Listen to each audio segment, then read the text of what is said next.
الحمد لله جامع الشتات ومحيي الأموات وأشهد أن لا إله إلا الله وحده لا شريك له شهادة تكتب الحسنات سبحان الله وتمحو السيئات وتنجي من المهلكات وأشهد أن سيدنا ومولانا محمدا عبده ورسوله المبعوث بجوامع الكلمات الآمر بالخيرات والناهي عن المنكرات سبحان الله وصلى الله تعالى عليه وعلى آله وصحبه صلاة كاملة دائمة بدوام الأرض والسماوات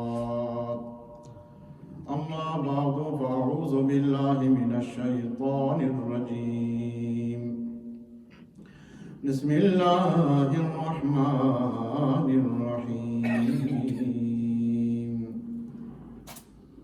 والضحى والليل إذا سجى صدق الله العظيم وصدق رسوله النبي الكريم الأمين ونحن على ذلك من الشاهدين والشاكرين والحمد لله رب العالمين إن الله وملائكته يصلون على النبي يا أيها الذين آمنوا صلوا عليه وسلموا تسليما اللهم صل على سيدنا ومولانا محمد وعلى آل سيدنا ومولانا محمد وبارك وسلم عليه الصلاة والسلام عليك يا سيدي يا رسول الله وعلى آلك وأصحابك يا سيدي يا حبيب الله الصلاة والسلام عليك يا سيدي يا رسول الله وعلى آلك وأصحابك يا سيدي يا حبيب الله صلى الله على النبي الأمي وآله صلى الله عليه وسلم صلاة وسلاما عليك يا رسول الله سبحان الله بلغ العلا بكماله كشف الدجى بجماله حسنت جميع خصاله صلوا عليه وآله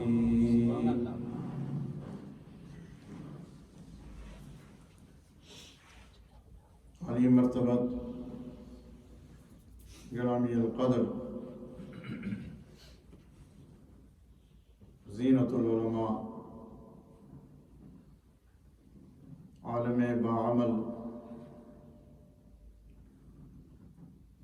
حضرت علامہ مولانا مفتی محمد نصیر اللہ صاحب نقشبندی مجددی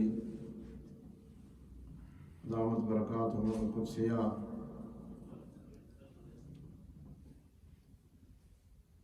علی مرتبت حضرت پیر رضوان حسین بادشاہ صاحب دامت برکاتہم القدسیہ منتظمین اراکین کمیٹی انتظامیہ جامع مسجد حاضر معزز حاضرین و سامعین، آج جمعۃ المبارک کے اس قبولیت کے لمحات میں آپ سے پہلی مرتبہ جمعے کے دن چار نگاہی کا موقع ملا ہے، اور یہ حضرت مفتی نصیر اللہ صاحب دامت برکاتہم القدسیہ کی وساطت سے یہاں حاضری نصیب ہوئی۔ حضرت علامہ مولانا مفتی محمد نصیر اللہ صاحب یہ انتہائی جید، متقی، پارسا، شب بیدار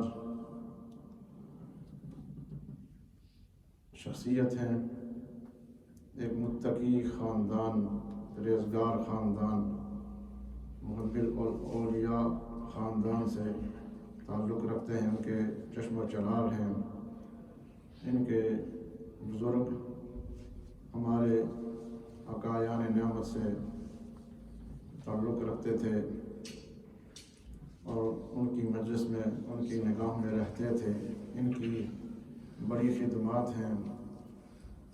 علامہ مفتی صاحب کی بھی علمی خدمات پاکستان، کشمیر، کراچی، برمنگھم، نور ٹی وی، حضور شیخ العالم رحمۃ اللہ علیہ، اور پھر آپ کے اس بولٹن کے عظیم الشان مرکز میں خدمات دینیہ کا فریضہ انجام دے رہے ہیں۔ رب العالمین ان کی کاوشوں کو، ان کی علمی خدمات کو اپنی بارگاہ میں اعزاز پذیرائی عطا فرمائے۔ آپ خوش نصیب ہیں، خوش بخت ہیں کہ آپ کو ایک جید اور ممتاز علمی شخصیت کی پیشوائی ملی ہے، اور مسجدوں میں، اس مسجد میں، اس مرکز میں رونق ہے، علمی خدمت ہو رہی ہے، وعظ و تقریر، ذکر و اذکار سے تطہیر، تعمیر ظاہر اور باطن کا اہتمام بھرپور انداز سے ہو رہا ہے۔ اللہ تعالیٰ آپ کی محبتوں کو قبول و منظور فرمائے، اور حضرت مفتی صاحب کی تمام خدمات کو اپنی بارگاہ میں قبول و منظور فرمائے۔ قرآن عظیم کی بڑی مشہور اور بہت ہی معروف سورہ مبارکہ کا ابتدائی حصہ جو 2 آیات پر مشتمل ہے، تلاوت کرنے کا اللہ رب العالمین نے شرف عطا فرمایا۔ میں نے پڑھ کر اور آپ نے سن کر ثواب حاصل کیا ہے۔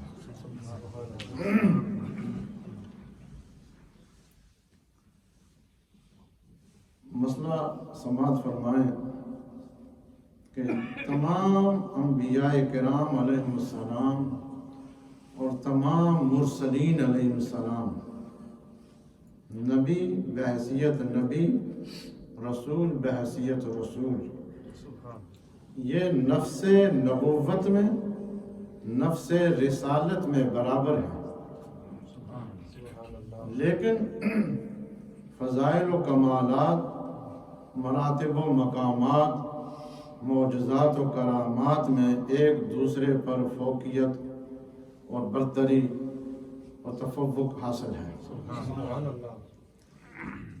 کسی کو اللہ نے صفی کہا، کسی کو کلمت اللہ کہا، کسی کو روح اللہ کہا، کسی کو شرف ہم کلامی بخشا، مگر ایک ذات مبارکہ ایسی ہے کہ جس پر قرآن عظیم جیسی کتاب کا نزول ہوا، وَمَا أَرْسَلْنَاكَ إِلَّا رَحْمَةً لِلْعَالَمِينَ کے خطاب دل نواز سے مشرف فرمایا، اور خاتم النبیین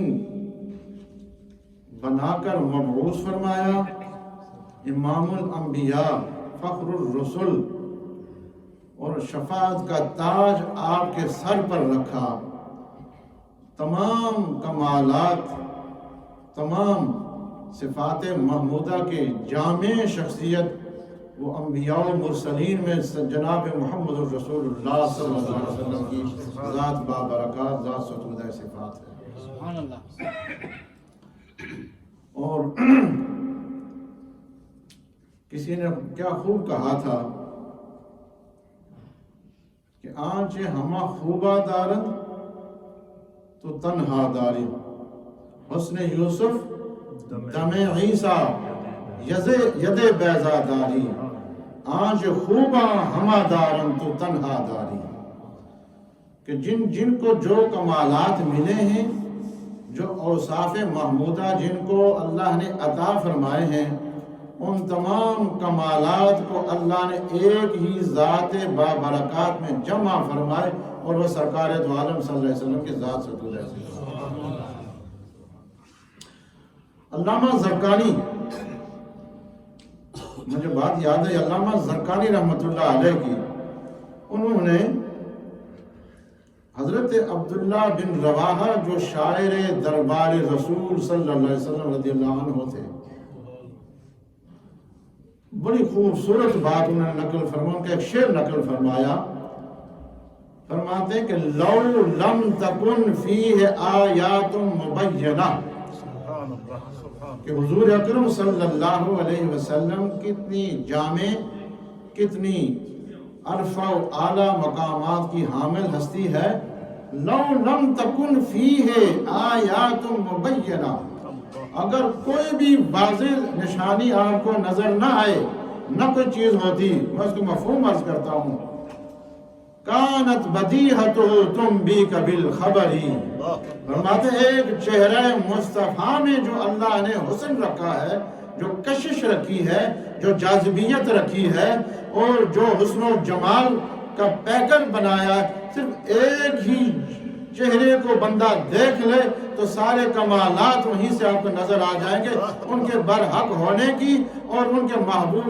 الہ ہونے کی، اور ان کے رسول ہونے کی، اور حبیب الہ ہونے کی، خاتم النبیین ہونے کی، اور محبوب الہی ہونے کی، حبیب اللہ ہونے کی، اور ان کے چہرے پر جب نظر ڈالو گے تو آپ کو یہ ساری چیزیں واضح طور پر نظر آئیں گے کہ اللہ نے اتنا حسن عطا فرمایا۔ یہ جو ابتدا میں نے حضرت سعدی رحمۃ اللہ علیہ کا کلام پڑھا ہے، قربائی پڑھی ہے، بلغ العلا، تھوڑا میرے ساتھ پڑھیں، بلغ العلا بکمالہ، بلغ العلا بکمالہ،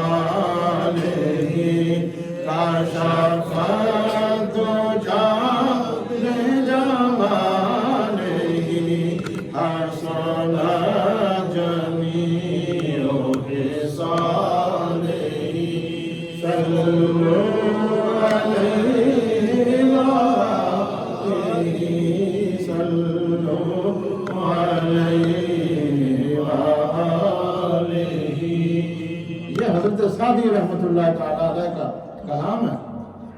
قلم اٹھایا، کاغذ اٹھایا، لکھنے لگے، ساری توجہ یک مضمون کی طرف مرکوز کر دی، ملتفت ہوئے، لکھا کیا، ذہن میں بات اللہ نے ڈالی، لکھا بلغ العلا بکمالہ،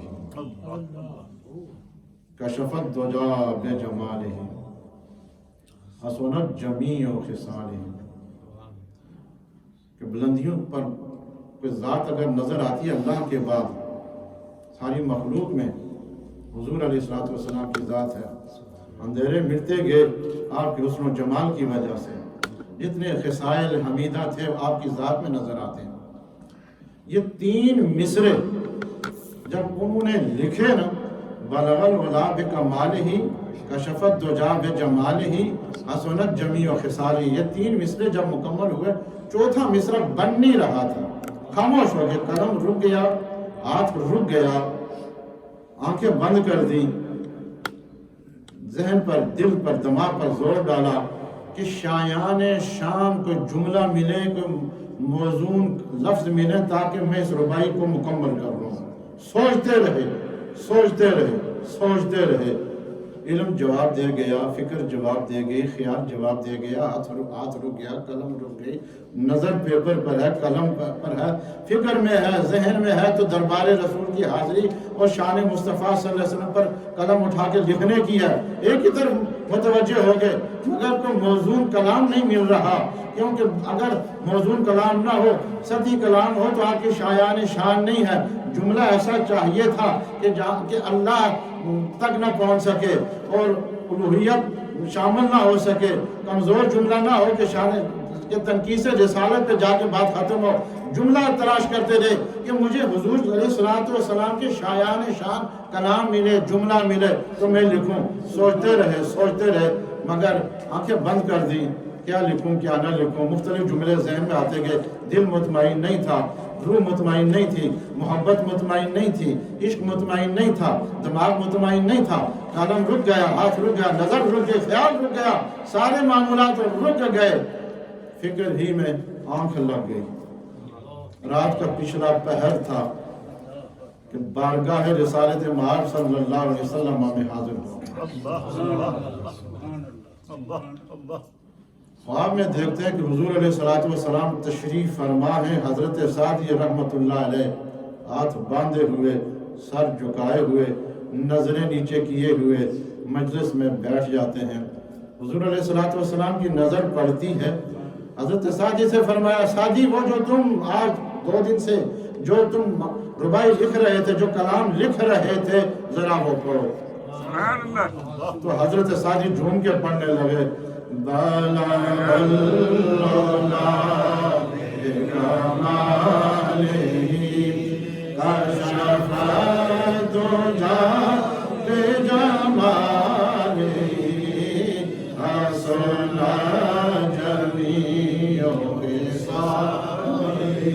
یہاں تک پہنچے، رک گئے۔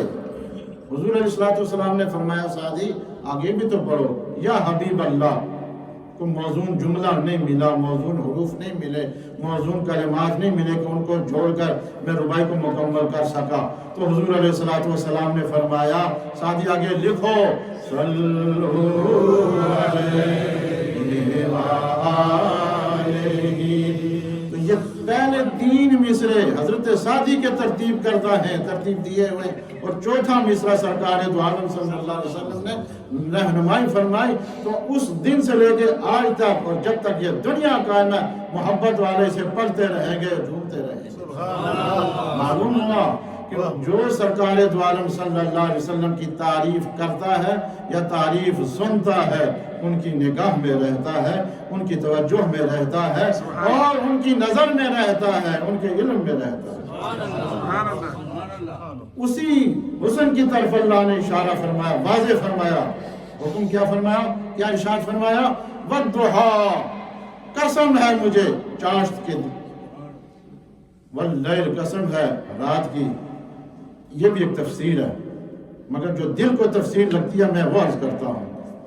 حق ہیں ساری تفسیریں، مانتے ہیں ان کو۔ حضرت شاہ عبدالعزیز محدث دہلوی رحمۃ اللہ تعالی علیہ، علمی دنیا میں بڑا نام ہے ان کا۔ 13 ساڑھے 13 سال کی عمر میں یہ علوم سے فارغ ہو گئے تھے، اور 70,000 اشعار ان کو یاد تھے۔ قادر الکلام تھے، مناظر تھے، محدث تھے، شاعر تھے، فقیہ تھے، محدث تھے، مفسر تھے۔ انہوں نے اس آیت مبارکہ کی تفسیر یہ کی ہے، وَالضُّحَىٰ وَاللَّيْلِ إِذَا سَجَىٰ۔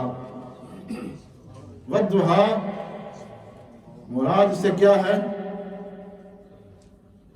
فرماتے ہیں وَالضُّحَىٰ، اس سے مراد چہرہ مصطفیٰ صلی اللہ علیہ وسلم، وَمُرَادَ الضُّحَىٰ، روح پیغمبر است۔ فارسی زبان میں لکھتے ہیں وَمُرَادَ الضُّحَىٰ، روح پیغمبر است، وَأَزْ لَيْل، منہ او کے در سیاہی ہمچو شب است۔ فرماتے ہیں ضحیٰ سے مراد کیا ہے؟ چہرہ مصطفیٰ صلی اللہ علیہ وسلم، اور لیل سے مراد حضور اکرم صلی اللہ علیہ وسلم کی زلف عنبری مراد ہے۔ معنی یہ ہوگا وَالضُّحَىٰ وَاللَّيْلِ إِذَا سَجَىٰ، اے محبوب تیرے حسین چہرے کی قسم ہے، تیرے حسن و جمال کی قسم ہے، تیرے حسن کی قسم ہے، تیرے حسین چہرے کی قسم ہے، واللیل، اور تیرے زلف عنبری کی قسم ہے، تیری سیاہ دراز زلفوں کی قسم ہے۔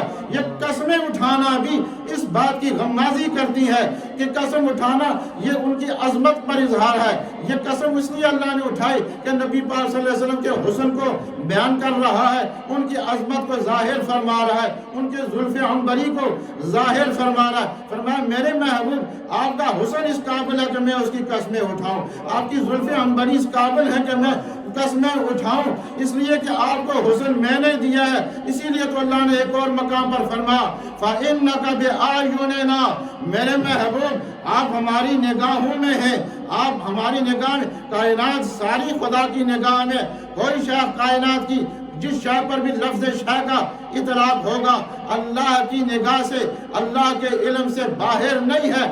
اللہ کا علم محیط ہے، یہ سارا جہان محاط ہے۔ تو اللہ نے فرمایا میرے محبوب فَإِنَّكَ بِأَعْيُنِنَا، آپ کا چلنا بھی میری نگاہ میں ہے، آپ کا بیٹھنا بھی میری نگاہ میں ہے، آپ کا کھانا بھی میری نگاہ میں ہے، آپ کی مکہ کی زندگی بھی میری نگاہ میں ہے، آپ کی مدنی زندگی بھی میری نگاہ میں ہے، آپ کا غزوات میں شریک ہونا بھی میری نگاہ میں ہے، آپ کا مکہ المکرمہ میں سفر کرنا، طائف کا سفر کرنا، ہجرت کرنا اور غزوات میں شریک ہونا، یہ سب میری نگاہ میں ہے۔ فَإِنَّكَ بِأَعْيُنِنَا، آپ میری نگاہ میں رہتے اس لیے کہ آپ حسین ہیں، آپ سے بڑھ کر کوئی حسین میں نے تخلیق ہی نہیں کیا۔ وَالضُّحَىٰ محبوب آپ کے چہرے آپ کے حسن و جمال کی قسم، سبحان اللہ، سبحان اللہ، آپ کے حسن و جمال کی قسم۔ واہ جی صاحب، مرحبا، واہ واہ۔ حضرت شاہ عبدالعزیز محدث دہلوی رحمۃ اللہ تعالیٰ علیہ نے، ان کا بھی دل ہوا کہ میں بھی ایک ربائی لکھوں، کلام لکھوں، شان مصطفیٰ بیان کروں۔ انہوں نے قلم اٹھایا، کاغذ اٹھایا، کیا لکھا؟ لا یمکن الثناء کما کان حقہ بعد از خدا بزرگ دے کس لکھنے لگے، قلم اٹھایا کہ میں حضور علیہ السلام کے زلف عنبری کی بات کروں، میں چہرہ مصطفیٰ کی بات کروں، میں دندان مبارک کی بات کروں، میں ہاتھ مبارک کی بات کروں، میں جسم اقدس کی بات کروں، میں آپ کی سیرت کو بیان کروں، میں آپ کے کلمات کو کس طرح ترتیب سے دے کر بیان کروں۔ سوچتے رہے کیا لکھوں کیا نہ لکھوں، سوچنے لگے کہ اگر میں ایک شعر کو لکھتا ہوں دوسرا مضمون رہ جائے گا، اگر حسن کو لکھتا ہوں تو چہرہ مصطفیٰ پر قلم اٹھاتا ہوں تو ہاتھ میں جو کمالات ہیں وہ رہ جائیں گے، اگر ہاتھ کے کمالات لکھتا ہوں تو آنکھ میں جو کمالات ہیں وہ رہ جائیں گے، اگر میں سینہ اقدس کی علم نشرح لک صدر کی سینے کی بات لکھوں تو باقی اوصاف محمودہ رہ جائیں گے۔ تو سوچتے رہے، آخر قلم اٹھا کے یوں کہہ دیا، لا یمکن الثناء کما کان حق، آپ کی ثنا کا حق ہم ادا کر ہی نہیں سکتے، بس اتنی بات ہے، اللہ کے بعد کوئی شان والی ذات اگر ہو سکتی ہے وہ جناب محمد رسول اللہ صلی اللہ علیہ وسلم کی ذات ستودہ صفات ہے۔ واہ واہ واہ واہ، کیسا حسن عطا فرمایا واہ، کہ اللہ نے قسم اٹھائی، وَالضُّحَىٰ وَاللَّيْلِ إِذَا سَجَىٰ۔ مشکوٰۃ شریف کی ایک روایت یاد آئی، حضور علیہ السلام نے یمامہ کی طرف ایک صحابہ کا ایک گروپ، ایک جماعت بھیجی۔ وہاں کا جو سردار تھا، جو حکمران تھا، جو اس علاقے کا بڑا آدمی تھا، وہ غیر مسلم تھا، اسے پکڑ کر گرفتار کر کے بارگاہ رسالت میں پیش کر دیا۔ بارگاہ رسالت میں حاضر ہوا تو اسے ایک ستون کے ساتھ باندھ دیا گیا۔ اللہ اللہ، سمامہ بن اسال اس کا نام ہے، یمامہ کا سردار ہے۔ باندھ دیا تو حضور علیہ السلام مسجد نبوی شریف کی طرف تشریف لے جانے لگے، ایسی نظر اٹھا کر اسے دیکھا تو اس سے پوچھا، فقال یا سمامہ ماذا عندک، اب تمہارے پاس کیا ہے؟ اس نے عرض کیا کہ میرے پاس کیا ہوگا، میں نے ظلم کیے ہیں، میں نے تکلیفیں دی ہیں، اگر آپ مجھے رہا کر دیں گے تو آپ کا احسان ہوگا، اور اگر اس کے بدلے میں مال چاہیے تو میں مال دے دوں گا، اور اگر آپ مجھے ماریں گے تو وہ بھی آپ کو حق حاصل ہے کہ ظالم کو آپ سزا دیں گے۔ حضور علیہ السلام تشریف لے گئے۔ دوسرے دن پھر فرمایا، ماذا عندک یا سمامہ، تیرے پاس کیا ہے؟ اس نے پھر یہ کہا کہ میرے پاس کچھ بھی نہیں آپ کو دینے کے لیے۔ تیسرے دن پھر حضور علیہ السلام کی نگاہ جب ان پر پڑی تو کایا ہی پلٹ گئی۔ حضور علیہ السلام نے فرمایا، اس کو چھوڑ دو، کھول دو، اس کے بازو رہا کر دو۔ خلاصہ عرض کر رہا ہوں حدیث پاک۔ جب اسے چھوڑ دیا گیا تو قریب پانی لے کر پردے میں اس نے غسل کیا، غسل کر کے وضو کر کے غسل کر کے بارگاہ رسالت مآب صلی اللہ علیہ وسلم میں حاضر ہو کے عرض گزار ہوا، یا حبیب اللہ 2-3 دن سے آپ کی توجہ کا مرکز بنا رہا. آپ نے مجھے دیکھ ہی لیا ہے. آپ کے حسن و جمال کو میں نے دیکھا اور آپ نے مجھ پر نظر ڈالی. میری کیفیات بدل گئیں، میرا دماغ بدل گیا، میری سوچ بدل گئی، میری فکر بدل گئی، میرے حالات بدل گئے. اب میں چاہتا ہوں کہ مجھے اپنے غلاموں میں شامل فرما. اس نے کلمہ شریف پڑھا، اشہد ان لا الہ الا اللہ وحدہ لا شریک لہ واشہد ان محمدا عبدہ ورسولہ. یہ پڑھنا تھا. بولا واللہ ما کان علی وجہ الارض وجہ ابغض الی من وجہ فقد اصبح وجہک احب الوجوہ. کہنے لگا یا حبیب اللہ، اب آپ کے حسن و جمال اور آپ کے اخلاق کو دیکھ کر، یہ چہرہ والضحیٰ کو دیکھ کر اس نتیجے پہ پہنچا ہوں. پہلے مجھ میں اندھیرا تھا کلمہ پڑھنے سے پہلے، آپ کو دیکھنے سے پہلے میرے دل میں، میرے روح میں اندھیرا ہی اندھیرا تھا اور میں دور تھا آپ سے. آپ کا چہرہ مجھے ناپسند تھا، مگر آپ کے قریب آ کر، آپ کے خلق کو دیکھ کر، آپ کے مبارک چہرے کو دیکھ کر اب میری حالت یہ ہو گئی ہے کہ کائنات میں سب سے زیادہ کوئی حسین چہرہ ہو سکتا ہے میرے نزدیک تو آپ کا چہرہ ہے. اور مجھے آپ کے دین سے بھی محبت نہیں تھی، مگر اب حالت یہ ہے کہ آپ کا دین بھی سب دینوں سے پیارا ہے. مجھے آپ کا شہر بھی سب شہروں سے زیادہ پیارا ہے. تو یہ چہرہ والضحیٰ صرف سبب بن گیا ان کے ایمان لانے کا اور ان کے صحابی بننے کا. اسی لیے حضرت ابو ہریرہ رضی اللہ تعالیٰ عنہ فرماتے ہیں ما رأیت شیئا احسن من رسول اللہ صلی اللہ علیہ وسلم کأن الشمس تجری فی وجہہ. فرماتے ہیں ما رأیت شیئا احسن من رسول اللہ صلی اللہ علیہ وسلم کہ حضور علیہ السلام سے زیادہ کوئی حسین شے میری نگاہ میں نہیں آئی. ایسا لگتا تھا کہ سورج آپ کے چہرے پہ چل رہا ہے. اور حضرت علی رضی اللہ تعالیٰ عنہ فرماتے ہیں لم ارى قبلہ ولا بعدہ مثلہ. میں نے آپ سے پہلے کسی کو حسین نہیں دیکھا، نہ آپ کی مثل دیکھا، نہ آپ سے زیادہ کوئی حسین، نہ ابھی ہے، نہ پہلے ہے، نہ بعد میں کوئی ہے. آپ کی مثل ہو ہی نہیں سکتا. اس لیے والضحیٰ واللیل اذا سجا کہ اللہ نے اپنے محبوب کے زلف عنبری کی قسم اٹھائی ہے. حضرت عبداللہ بن سلام یہود کے بڑے عالم تھے. یہودیوں کے بہت بڑے علماء میں ان کا شمار ہوتا تھا. انہوں نے کتابوں میں پڑھ رکھا تھا کہ ایک نبی آئیں گے، ان کا نام محمد ہوگا صلی اللہ علیہ وسلم، آخری نبی ہوں گے. ان کو جب پتہ چلا تو حضور علیہ السلام سے ملنے کے لیے وہ آگے آئے.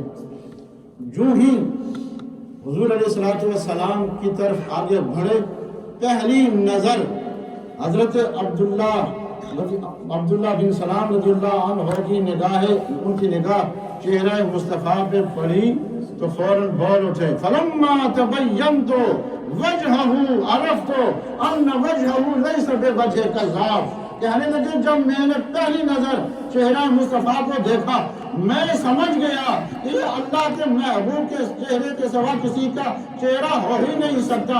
اتنا حسین چہرہ، اتنا خوبصورت چہرہ، اتنا ملیح چہرہ، اتنا کشش والا چہرہ، اتنا جاذب نظر چہرہ، یہ صرف چہرہ اگر ہو سکتا ہے تو اللہ کے محبوب ہی کا چہرہ ہوتا ہے. اتنا حسین اللہ نے آپ کو حسن عطا فرمایا. حضرت شاہ ولی اللہ محدث دہلوی رحمۃ اللہ علیہ، ان کے والد گرامی حضرت شاہ عبد الرحیم محدث دہلوی رحمۃ اللہ تعالی علیہ فرماتے کہ میں نے یہ حدیث جب پڑھی کہ حضور صلی اللہ علیہ وسلم نے فرمایا اخی یوسف اصبح وانا املہ، کہ میرا بھائی یوسف وہ اصبح ہے اور میں املح ہوں. وہ سبی ہیں، میں ملیح ہوں. حضرت عبد الرحیم فرمانے لگے کہ جب میں نے یہ پڑھی کہ حضور علیہ السلام نے یہ فرمایا کہ یوسف علیہ السلام سبی ہیں اور میں ملیح ہوں، یعنی جاذب النظر ہے حضرت یوسف علیہ السلام، اور اپنے میں فرمایا میں ملیح ہوں، تو ان کا حسن تو قرآن پاک میں واضح طور پر موجود ہے کہ ان کو اللہ تعالیٰ نے بڑا حسن عطا فرمایا. تو یہ حدیث میں نے جب پڑھی تو میں نے بارگاہ رسالت میں مراقب ہوا، التجا کی کہ یہ مجھے بتائیں کہ آپ کا حسن جو ہے وہ پوری طرح ظاہر کیوں نہیں ہوگا۔